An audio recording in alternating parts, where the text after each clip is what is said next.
Local churches and other places of worship are preparing to welcome back more people after COVID-19 restrictions were rolled back. Last Friday, Governor Tim Walz lifted capacity restrictions on places of worship. While houses of worship no longer have occupancy limits, they must still continue to follow masking and social distancing requirements. We spoke with church leaders at Serenity Village Community Church in Crystal about the change. In our sanctuary, we have chairs, and we have every other row open, so that we keep that closed, so that we can space everybody out. So I can still roughly get about 250. I have an overflow room where I can do another 75 to almost 100. It just kind of really depends on. Banks says his recovery and outreach programs are at capacity, and the lifting of restrictions will allow them to serve more people.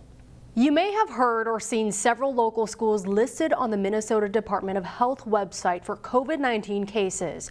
But what does the notification really mean?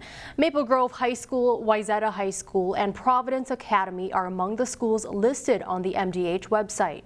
These schools reported 5 or more cases during a recent 2-week period. The cases don't necessarily mean virus transmission occurred at the school, only that students were in the building at a time they were considered infectious. It's also important to note that schools remain on the list until there have been no new cases for 28 days. The Osseo School District at one point during the pandemic had 6 schools listed. The district notes that to only have 1 school listed indicates that virus activity overall has declined in recent weeks. The state's 7-day case rate average is currently at 4%, a slight uptick.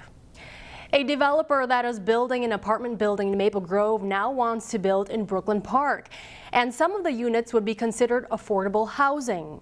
Enclave Development wants to build an apartment complex called Aeroleaf Apartments just north of Highway 610 on 96th Avenue. The complex would have 146 apartments. 30 of those units would be considered affordable to households earning 50% of the area's median income.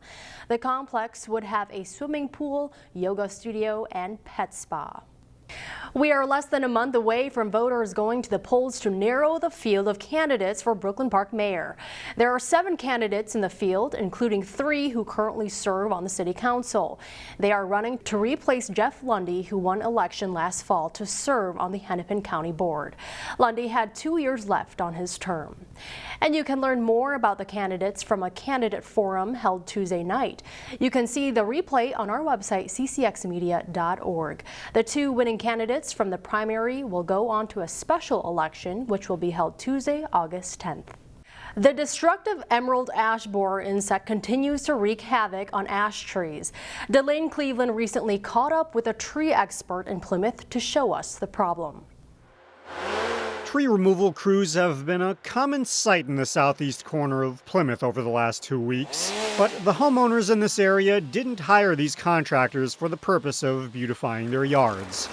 Instead, it's more like damage control. I think there's 16 trees on this side and there's 47, I think, over here in these 2 yards. Paul Buck is the Plymouth City Forester, and he says they've seen an explosion of emerald ash borer infestations in several parts of the city. It's a non-native insect, and that's part of the problem. It comes here without any predators, anything that's going to slow it down. In this neighborhood alone, Buck and his crew found 250 infested trees on city property and another 200 on private property. All have been marked with green paint. For the unlucky homeowners, Buck says the best course of action is to pay professionals to have the trees removed. If you let them die naturally, within 2 or 3 years, they start to fall apart at a rapid speed. One way to tell if your tree has been infested is take a look at the bark. This one here has been attacked by woodpeckers. What they're looking for is food, specifically the emerald ash borer. Even the woodpeckers that are using it as food can't eat it fast enough. Meanwhile, Buck says removing the trees now will not only prevent them from falling later, it will also help to keep the bugs from spreading. We're slowing that process down that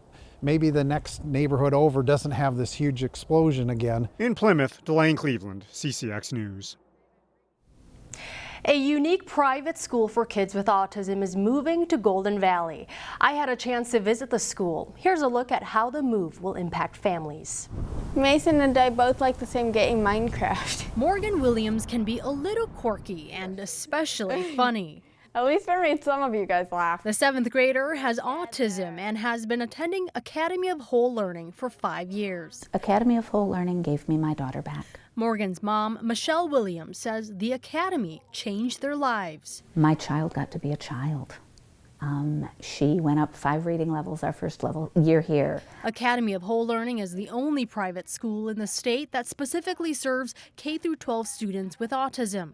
The school is currently leasing a building in Minnetonka, but that will soon change. We'll be leaving Minnetonka to move into Golden Valley. Wyan Rasmussen with the Academy says the school will move into its permanent home next year, which is on the corner of Boone and 10th Avenue. The building we bought is about 40,000 square feet. Plus we'll add a gym, so that will be another 5,000 to 6,000 square feet. The larger space will allow for growth. One side of the building will likely serve as the behavioral and mental health clinic, while the other side will be the school. I feel like it's a dream. It's perfect, really. Most importantly, the school can now design spaces and environments to fit student needs. We have had a number of donors step up, allow us to buy the building for cash, which is incredible. And now we are continuing to raise money for the remodel on the inside. Although the new Golden Valley location might be a little farther for some families, it's a small distance for a huge impact. I honestly can say I have hope that my daughter is going to be an independent adult. And when we started here 5 years ago, I did not have that hope. I'm John Jacobson with sports. The boys basketball playoffs begin this week. As Jay Wilcox reports, Champlin Park is looking to build on an impressive regular season. This COVID-19 shortened season has been a pretty special one for the Champlin Park boys basketball team. The Rebels enter the section playoffs with an 18-0 record and rank number 1 in Class 4A. While they've kept a 0 in the loss column, it hasn't come easy. Each of their last 4 wins were by 6 points or less. So does that make them vulnerable or just battle-tested? I think it's more of the latter, battle-tested. I feel like it shows that we can pull out through tough games, and that's what the playoffs are going to be. The scores start getting a little bit tighter. They're more in the 50s and 60s. So when we show we can win those grinded-out games, it kind of shows our resiliency as a team. So that's good. Yeah, I'm actually really glad that we had the adversity that we did, because it proves that we can handle it and we're strong, and moving forward that will actually help us.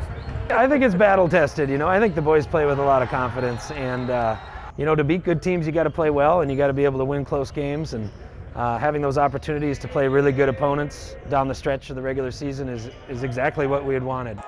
Everyone around the Northwest Suburban Conference knew all about point guard Josh Strong and post player Francis Wakoria, and to a lesser extent wing Dylan Gachaba coming into the season.